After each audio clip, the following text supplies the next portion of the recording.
বার চুম্বক, এটা কি বার, বার পোলস, এটা কি এন, এটা এস, নর্থ এন্ড সাউথ। বুঝা গেল? দেখো, let us do an activity to locate the poles of magnet ourselves। তো আমাদের যে কি করে একটা বই ধরা দরকার, একটা বুঝিস করা দরকার। দেখো, to locate the poles of a magnet, অর্থাৎ পোল মানে এই চৌম্বকের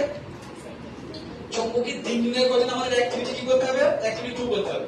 দেখো, ম্যাটেরিয়ালস রিকোয়ার্ড আয়রন ফিলিংস মানে লোহার গুঁড়ো, পেপার, পেপার মানে পেপার, এন্ড বার ম্যাগনেট মানে কি একটা দণ্ড চুম্বক। বার মানে কি দণ্ড, এটা কি চুম্বক, দণ্ড চুম্বক।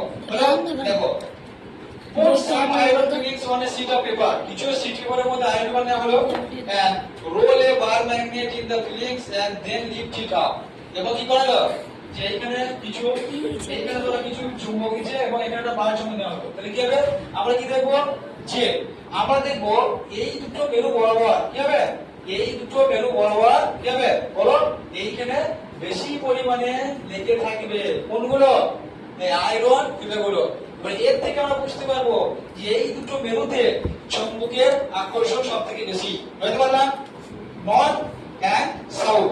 বুঝা গেল? দেখো, most of the iron fillings to the end while a very few found in detail, almost none at the midpoint। এবং এখানে কি থাকবে, almost none। এখানে কি থাকবে, almost none মানে প্রায় নাই বললেই চলে। কি almost none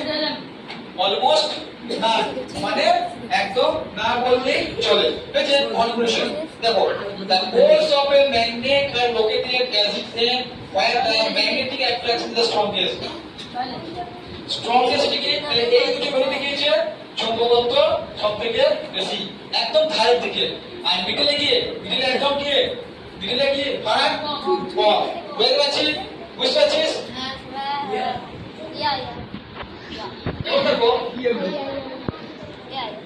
magnetic poles always exist in here.